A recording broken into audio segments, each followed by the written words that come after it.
my name is Dr. Saleem Javed. I am an associate professor at the Department of Journalism and Mass Communication at Lingyas Lalitha Devi Institute of Management and Sciences, affiliated with Guru Govind Singh Indraprastha University.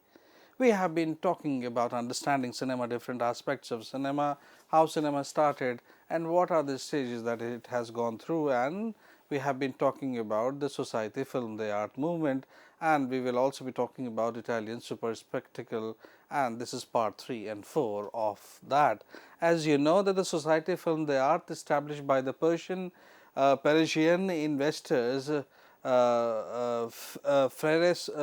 Laffitte in 1908 aimed to adapt steamed theatrical plays to the cinema using renowned actor. Now, as we have discussed at length about Société Film des Arts, you really have to understand that when anybody in whichever book do you when you read about Société Film des Arts, it is about that Laffitte, who was a Parisian or Persian for that matter, person in 1908, started adapting theatrical plays and started recording it. Actually, that would be right to say that he started recording plays, theatrical plays, and he used renowned actors, directors, composers, set designers of all that time. And the objective, why would you record a play? That was the interesting thing. Now, cinema, the art, is often misunderstood as not very important development in the nascent stage of cinema. Now, one must understand that any development which has registered itself into either books or in the mind of people, whether how relevant it is, that is debatable, that is open. But if it has been registered, it has to have some sort of meaning. Like the objective was to entice the theatre attending middle class to the cinema by enhancing its aesthetic and intellectual allure. Now, imagine that we are talking about 1908. 1908 we are talking about, and 1895 was the year when Lumiere brothers first commercially started showing film, Café Capucine in Paris. So, it hasn't developed very much, though you have the Great Train Robbery, one very important film, or A Trip to the Moon, all these things on your way. But so far D.W. Griffith, whom I will be talking about later, I will be talking about Charlie Chaplin for that matter. I will be talking about beginning of cinema in different countries like India, Japan, Russia, Australia, or for that matter Mexico, or for that matter Africa. That happened quite late.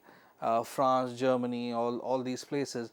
But you really have to understand that it is 1895 is the year when people actually ran away from cinema hall because they saw as if train is coming and it will crush them, and they ran away from theaters.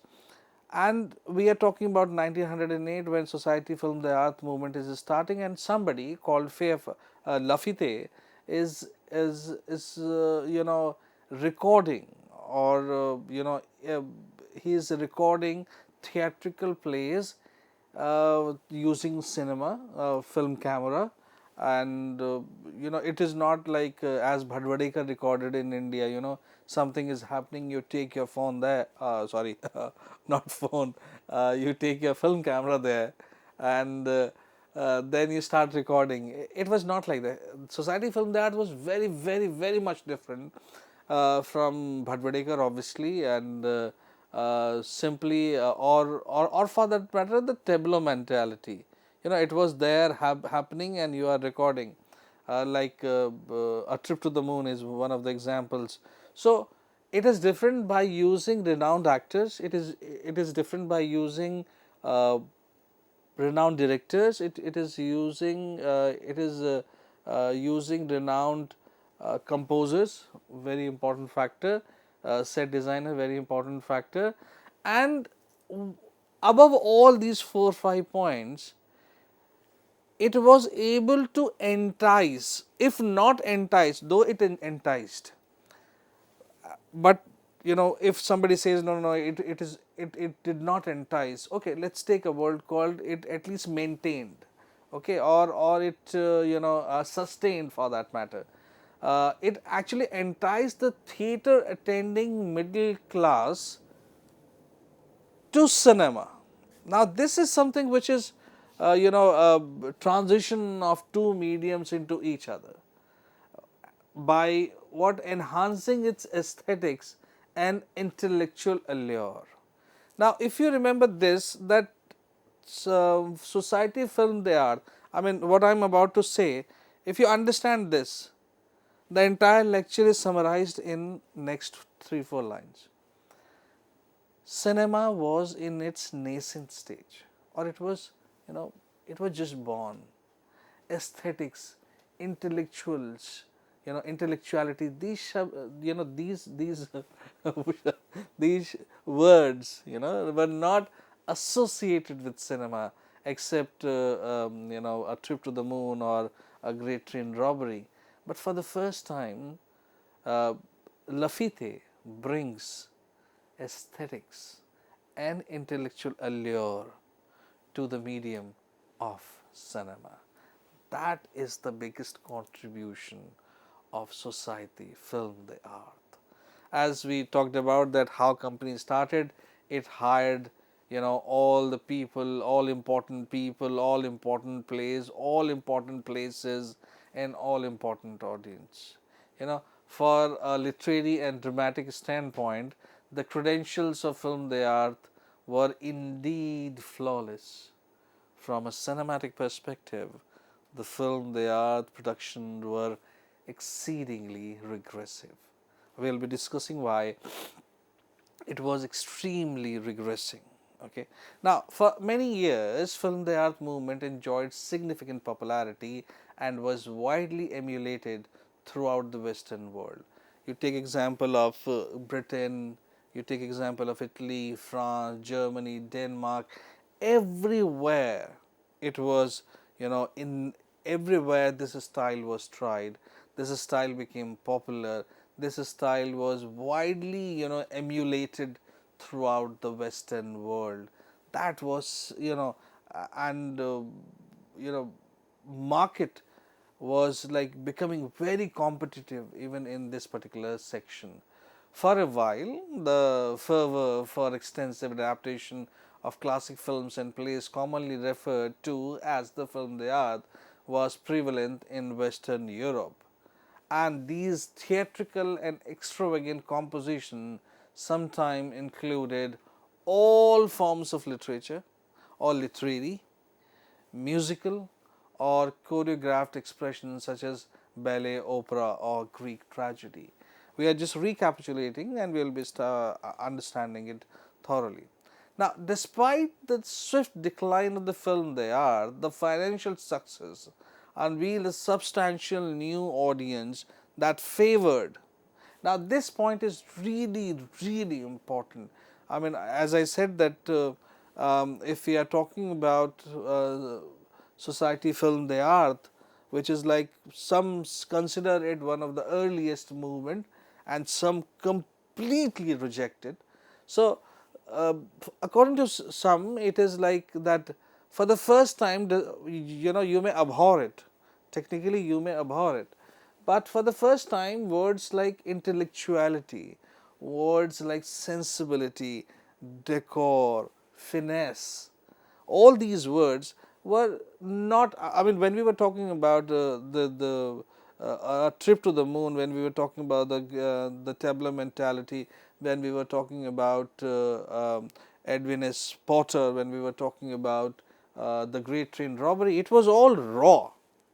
It was all raw. There was no finesse, associated with it. But when you see, when you hear for the first time about Film de Art, then you realize words like, intellectuality, aesthetics.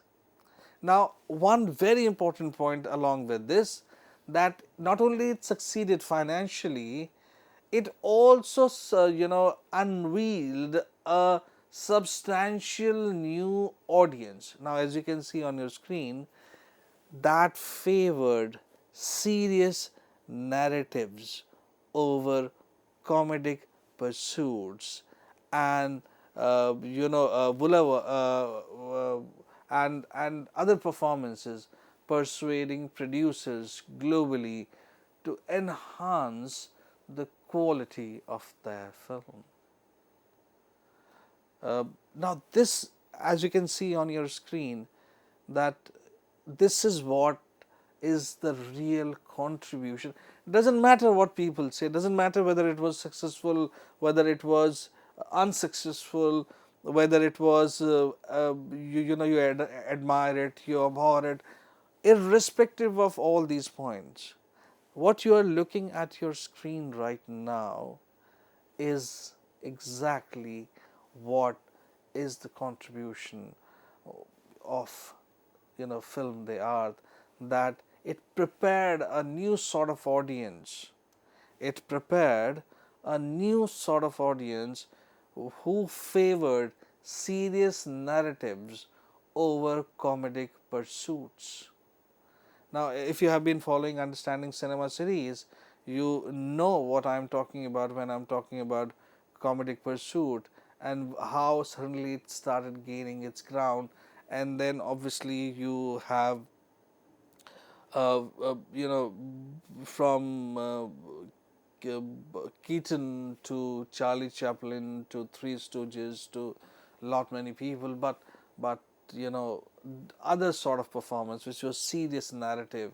you know this basically convinced producer, first it convinced audience, and then later it convinced producers that you really have to enhance the quality of your film. And that's the only reason that you see the D.W. Griffith coming in frame, or when you see Intolerance coming, or I mean, Intolerance came quite late, The Birth of a Nation coming. So audience, no great film succeeds unless it does not have its audience, or audience is not mature enough to handle it. Now, it is understandable that directors such as Griffith, as I was talking about, and Feuillade, commenced to transform serious narratives into visually intricate forms through montage and mise-en-scène. Film d'art production swiftly diminished its in popularity, declined further, by the tumultuous impact of World War I on the international market. So, understand this, that World War I, obviously it is starting, and before that you have Griffith, you have Feuillade. Now, anything which has to do with France or Italy, or for that matter other European countries, obviously they are getting into World War I. So, all the developments that we have so far we have talked about will end at the beginning of the First World War, and that was exactly happening with the film d'art movement also. But when I talk about that, Griffith started doing great work because he is from America and they did not participate in the First World War, but Feuillade did, because Feuillade is from France, and obviously they were part of the First World War. So, when you talk about, as I just said, that when you talk about Griffith, when you talk about Charlie Chaplin, when you talk about Buster Keaton for that matter, when you talk about Lauren Hardy, when you talk about very similar groups and actors, they were not part of the First World War because they were part of the Hollywood, and America did not participate in First World War, and so they actually, all the industries were destroyed. They were there safe in a different continent of the world, and because they did not participate, that became one of the major reasons for them to flourish during the time of First World War, and this is how gradually they started capturing all the major film markets in the world. Now, nonetheless, the cinema d'art movement elevated the medium of social and intellectual esteem for the first time in the brief history, thereby enhancing the industry's self-regard. As I said, that's self-explanatory point, because Society Film d'Art is responsible for raising the standard of the film in the medium of a film for the first time in the beginning of the history of cinema. It also made certain individuals, particularly Griffith and Feuillade, uh, to start their distinctive style of film acting and making, which otherwise would have been used and which actually was avoided. Those exaggerated gestures which were part of theater, and obviously Society Film d'Art was recording it. So exaggerated gestures, facial contortions were very obvious, very large. Like, suppose I have been giving this example that if I am like, if right now as I am delivering the lecture and I am talking to you, so my space is very limited. Whatever, if I do like this, you will be seeing my face. If I do like this, you will be seeing. But if you are sitting 10 meters away from me, and I am a theater actor and I am performing, and you are sitting in a theater, so you may not be able to see maybe this particular wrinkle on my forehead. So for the first time, because cinema d'art recorded distinctive theatrical performances through film camera, which means you can see it again and again. So for the first time, you consciously observed that this is what we should not do. If we are making a film, then there has to be a different style of expression, which can qualify as a new style of acting for film camera or the films for that matter. Because if we keep doing the exaggeration or the exaggerated gestures and facial contortions of 19th century, for that matter, theatrical style, the 19th century theatrical style, that will not work. And this was a discovery which was only made when you started watching films from cinema d'art movement, and you started understanding, people, directors, producers, actors started understanding that this medium through camera require a more nuanced and controlled approach to the performance.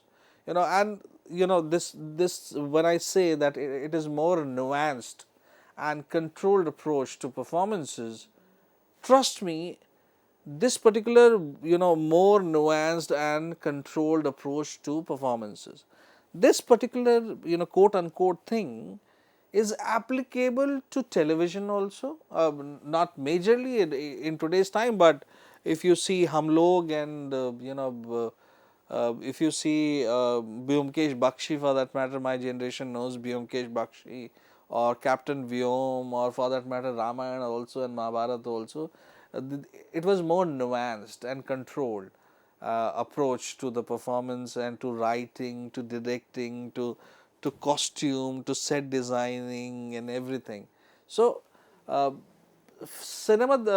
film d'art becomes important in this particular sense, that it is like ये homeopathic की दवा है, ये बहुत असर इसका बहुत बाद में पता चला था लोगों को. So in the beginning, in the starting, people did not understand it at all, and they said कि अरे theater ही तो record हो रहा है और थोड़ी कुछ हो रहा है, you know. So they started doing it, they started realizing it, कि no, it has done more than what we have thought or what we have understood about this particular movement. Now, these contortions were essential elements of the grand theatrical style, suitable and even necessary for a stage remote from its audience and stationary in space. I mean, if you are really know about acting and if you have seen some plays, live plays obviously, not recorded plays, then you understand that even if you are sitting, you are the position in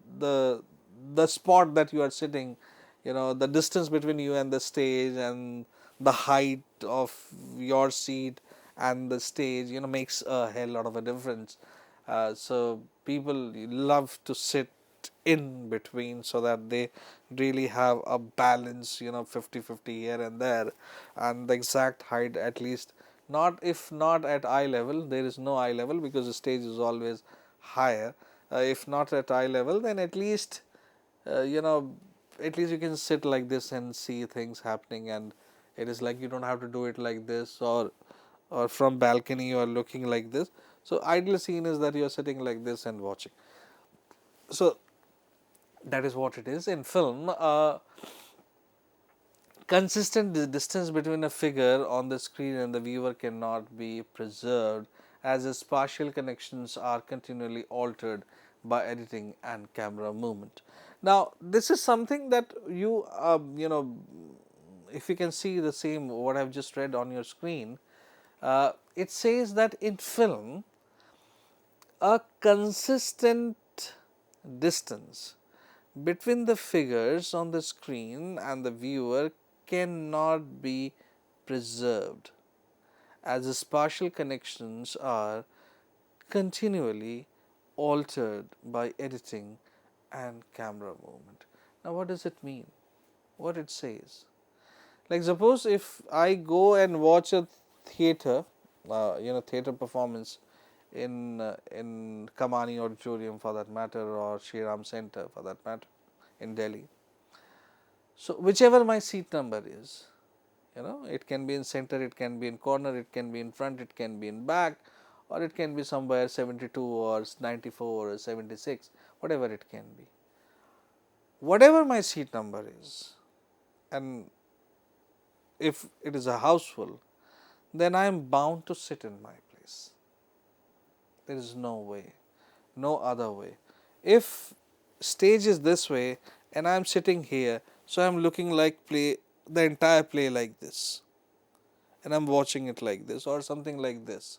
Or if the stage is here, my seat is here, then I am watching the entire play like this. So, but such was not the problem when Society Film the Earth was recording prominent plays. Why it was not such a problem? Now, there was play is happening, in front of you the play is happening. The camera is stationed in the center, best possible seat, the tableau thing, I always talk about, best possible thing, okay. So, technically you have got the best seat, okay, and the entire play at the beautiful eye level is happening for you, obviously for the camera, and then for the audience. So, technically you have got the best seat. Now, imagine a performance going on. I am sitting in a chair right now. I lift my chair up and put it 5 meters close to the stage, or for that matter 5 meters close to camera. So, I will be view will be different. But can I do this actually in reality? Can I do this in reality? The answer is no. Doesn't matter whosoever you are, you can't lift your chair. You can lift yourself, by the way.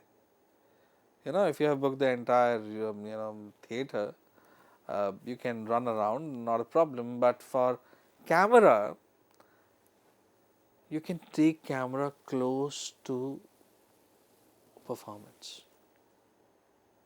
That is what it is saying. If you can see again on your screen the same text, in film, a consistent distance between the figures on the screen and the viewer cannot be preserved. You know, camera will move, audience cannot. So the moment camera moves, the spatial connections are continually altered, either by, at that point of time it was through editing, and in today's time it is through lens, because at that point of time zoom lens was not there, fixed focal length were there. So you can actually do it that way. So you were altering reality by editing. Such is the contribution of film, the art. I'll continue talking about it. Thank you very much.